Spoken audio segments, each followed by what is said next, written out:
Chapter 2. The Foundations of Faith. Before man can think in the certain way which will cause his diseases to be healed, he must believe in certain truths, which are here stated. All things are made from one living substance, which, in its original state, permeates, penetrates, and fills the interspaces of the universe. While all visible things are made from it, yet this substance, in its first formless condition, is in and through all the visible forms that it has made. Its life is in all, and its intelligence is in all. This substance creates by thought, and its method is by taking the form of that which it thinks about. The thought of a form held by this substance causes it to assume that form. Thought of a motion causes it to institute that motion. Forms are created by this substance in moving itself into certain attitudes or positions. When original substance wishes to create a given form, it thinks of the motions which will produce that form. When it wishes to create a world, it thinks of the motion, perhaps extending through ages, which will result in its coming into the attitude and form of the world, and these motions are made. When it wishes to create an oak tree, it thinks of the sequences of movement, perhaps extending through ages, which will result in the form of an oak tree, and these motions are made.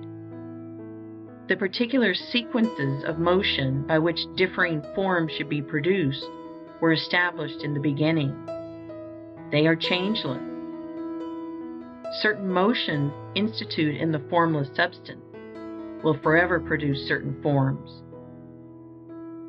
Man's body is formed from the original substance and is the result of certain motions which first existed as thought of original substance.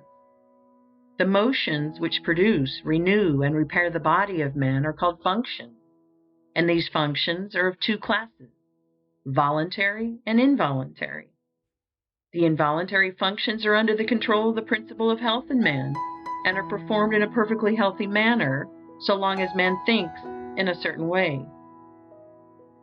The voluntary functions of life are eating, drinking, breathing, and sleeping.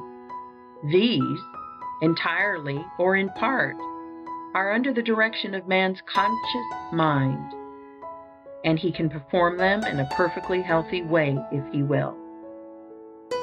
If he does not perform them in a healthy way, he cannot long be well. So we see that if man thinks in a certain way and eats, drinks, breathes, and sleeps in a corresponding way, he will be well.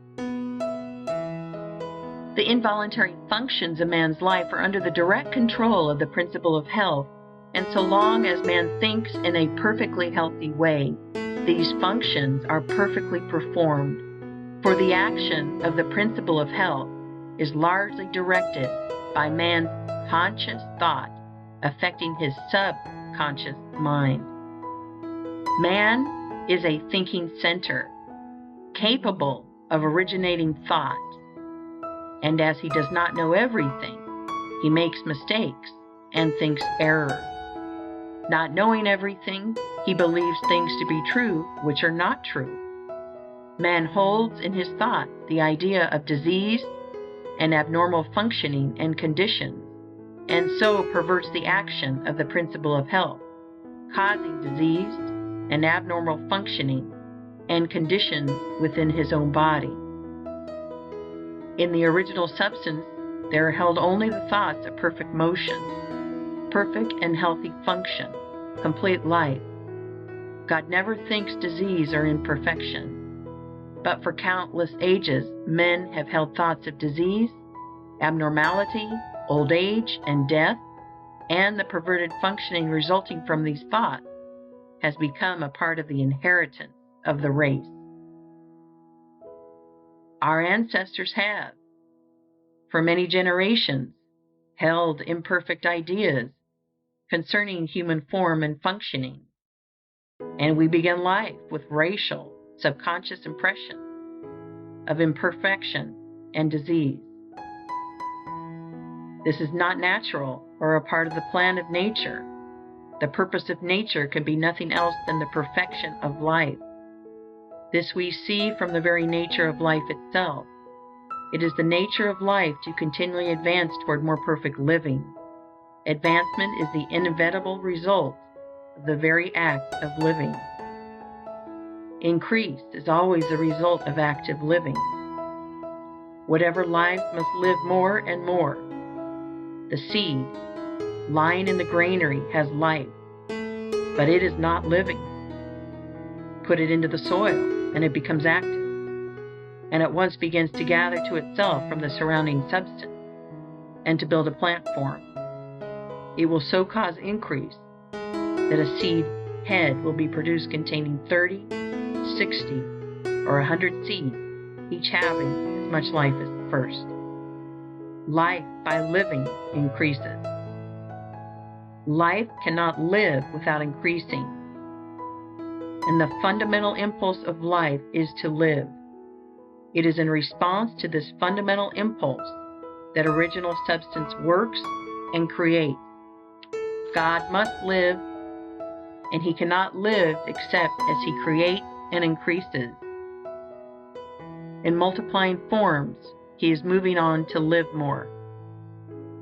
The universe is a great advancing life, and the purpose of nature is the advancement of life toward perfection, toward perfect functioning. The purpose of nature is perfect health. The purpose of nature, so far as man is concerned, is that he should be continuously advancing into more life and progressing toward perfect life, and that he should live the most complete life possible in his present sphere of action. This must be so, because that which lives in man is seeking more life. Give a little child a pencil and paper, and he begins to draw crude figures. That which lives in him is trying to express itself in art. Give him a set of blocks, and he will try to build something. That which lives in him is seeking expression in architecture. Seat him at a piano, and he will try to draw harmony from the keys. That which lives in him is trying to express itself in music. That which lives in man is always seeking to live more. And since man lives most when he is well, the principle of nature in him can seek only health. The natural state of man is a state of perfect health, and everything in him and in nature tends toward health.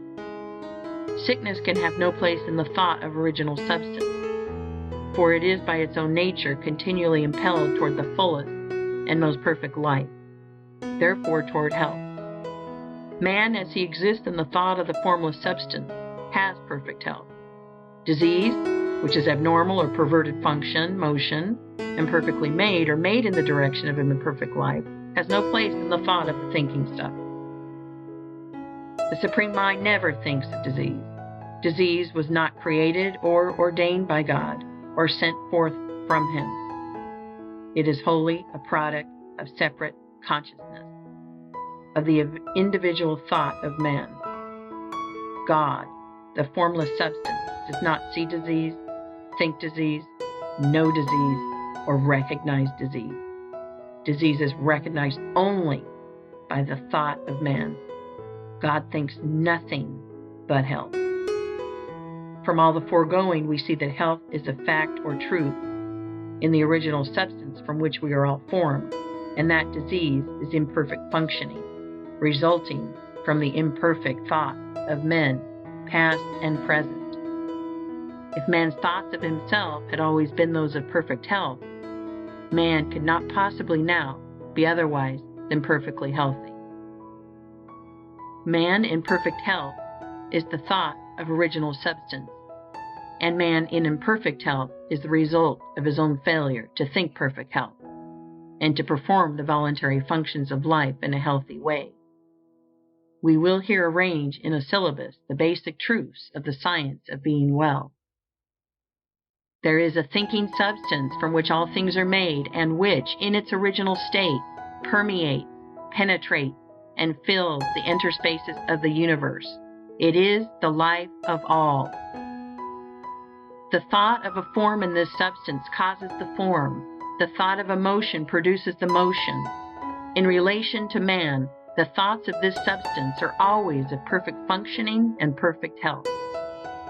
Man is a thinking center, capable of original thought, and his thought has power over his own functioning.